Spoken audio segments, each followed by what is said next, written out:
Hello everyone, Giltar here with an action figure review. This time we'll be looking at Another Agito, which is from Bandai's SH Figuarts line of action figure products.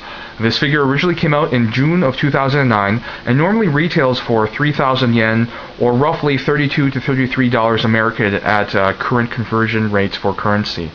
Now before I head into the action figure and its details, I'd like to first point out the packaging, because I think it's something that's pretty interesting, mainly because it's quite small and efficient. It doesn't waste space. As you can see here, this is the package for Another Agito. Very plain front cover, a black and white photo of the character from the show, and on the back some color photography of the figure. But when you look at the side, you can see it's really thin. And the reason being is that it only basically serves as a package for the figure, and it doesn't have a lot of wasted space within. This is the two-part container for the figure itself and its accessories, and as you can see, in the center is where the figure is stored. The side here has where the storage components are for all the hands. There's a head storage space and two parts for the scarves, and that's it. I mean, it doesn't waste a lot of space at all, and it's something that I appreciate as somebody who likes to keep the packaging for his action figures, for his model kits as well. So I really like the fact that if I wanted to keep this package, it doesn't take up a lot of space in my home. Now moving on to the figure itself, let's start off with the accessories. It comes with 4 pairs of hands in total, and 2 heads, and 2 scarf components. For the heads, as you can see, this here is Another Agito's head. This actually has the mouth plate basically raised, and its teeth are exposed. And the alternate head is the same sculpt, except the mouth plate, which is this gold centerpiece, is extended, it's lowered, and it's covering the teeth.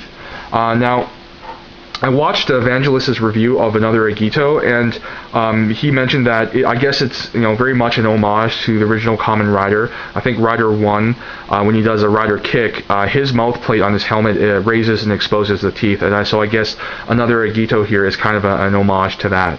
Now, in addition to those 2 heads, we have 4 pairs of hands, as I mentioned. The first 2 pairs of hands are fixed pose fists, which are on the figure right now.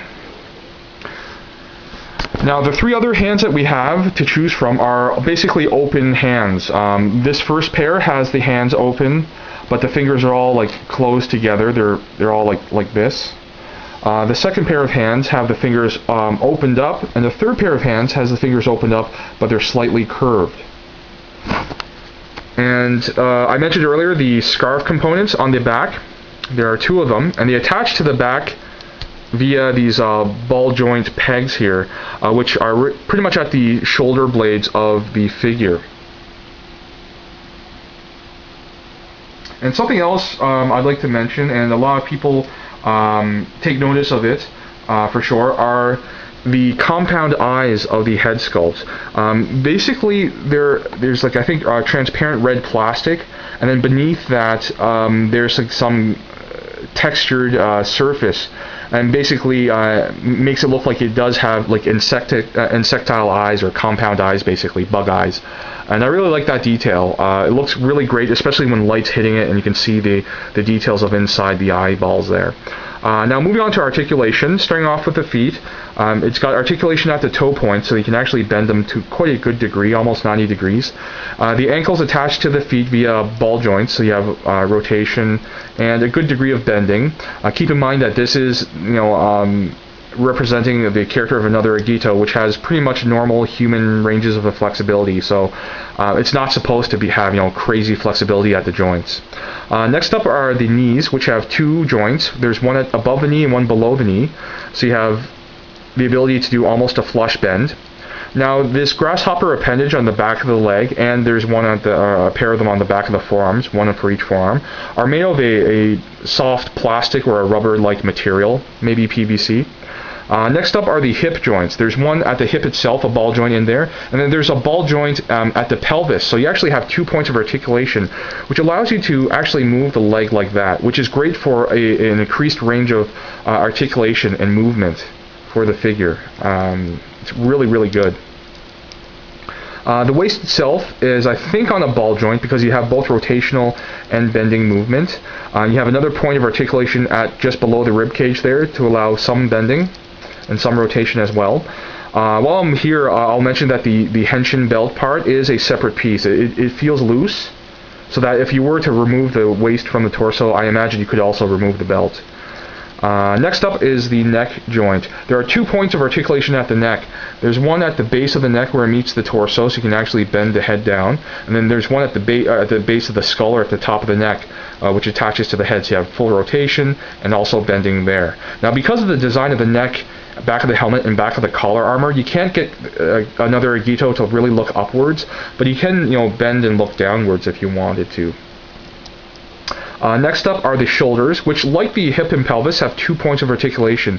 There's a ball joint component within the torso, so you get a range of movement like that, which is really great. And then the shoulder itself is hinged. And I'll raise the shoulder armor, which is a piece of plastic which is also hinged. So you can have a good range of bending of the arm back and forth for more of a realistic range of posing. Now, you also have rotation below the shoulder or above the bicep. 2 points of articulation for the elbow, so you get a really nice bend to it, almost flush. The hands connect to the wrists via double ball joints, so you have both rotation and bending movement. Finally, we have the scarf components on the back, which again, because they connect to a sort of ball joint peg, you have a really great range of motion. You can actually, it's mainly for rotational posing. You can wiggle it and bend it a bit, but not a lot because it mainly sits nearly flush to the back of the figure. So more often than not, you'll be posing it like with it to the side or even upwards if you wanted to. So that does it for accessories and articulation. So I guess I'll go into the pros and cons right now for the figure. For the cons, I'm going to list 2 main cons, and keep in mind that these are cons that have really little weight in my opinion, but I'm just throwing them out there for you guys to consider. First of all, it is a fairly expensive product. It's about $32, $33 American, and that's a lot of money to put on a single action figure. The second con I would have is just, despite all the great work with the joint design, I do find that the elbow joints are kind of obtrusive. There's a considerable gap between the upper and lower arm components when they're bent like this. If you straighten them out, it doesn't look so bad.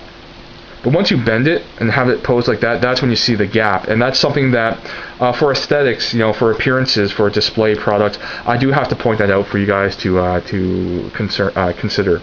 Now, those are my 2 cons. And they're relatively minor because, first of all, I will counter my expensive con, my expensive, point, by saying that, yeah, it's expensive, but it's a high-end figure. You're getting really great detail, really great paint application, a wonderful sculpt. Solid materials. It's a figure that feels very hefty and dense. It's surprisingly, sort of heavy feeling for, about, almost a 6-inch action figure. It doesn't feel like it should be this heavy, but it's made of really solid material, so it doesn't feel like it's going to break anytime soon. So yeah, it's expensive, but it's not unwarranted. Now again to the pros, and I'll start off with what I mentioned before. Really great detailing of the sculpt of this action figure. Wonderful paint applications, especially for the henshin belt. Everything's painted there, all the different colors. And I mean, just as, on a technical level for the production of this product, it's very, very impressive. And for $30, I do think it's worth it. And some places will sell it for a little lower than that. Another thing I'll point out is that it has a great range of articulation and many points of articulation. It's an extremely posable action figure. Combined with the highly detailed sculpt, you have a great display piece, something that you could, if you wanted to, play around with, just sort of fool around with it from time to time, pose it up in any way you want, and you won't have any worries about it getting damaged or wearing down. And it simply looks great. Now another pro I have for it, is really, if you like visual designs of characters, then this is something that I really like. Out of all the Kamen Rider designs I've seen so far, Another Agito is pretty unique. It's quite atypical because most of the Kamen Rider designs use the grasshopper motif or bug or insect motifs, but none of them really go towards the organic angle for character designs. Another Agito does, and I really like that. I'm a big fan of more organic designs. For example, I like the Guyver manga and anime series because of the designs of those characters and their enemies. So if you like sort of bug men, bug creatures, then Another Agito is something that will probably appeal to you. And just, I would say overall, it's definitely something I would recommend. If you're into Kamen Rider and you like the Another Agito design, definitely rush out to pick this up wherever you can, because it sells out pretty quick as far as I've seen. If you're just a general action figure collector, consider getting any of the Figuarts figures, I would say. If Another Agito is any indication of their quality that this line offers, it's hard to go wrong in this line. I mean, the only thing you can fault it for is just not liking the character designs. But the actual engineering and design of the products themselves is, I think, impeccable. Right now, I would say SH Figuarts is probably my top action figure product line within the $20 to $40 range. So that's my review. I hope you guys enjoyed it and got something out of it. And thanks for watching, and I'll see you guys next time.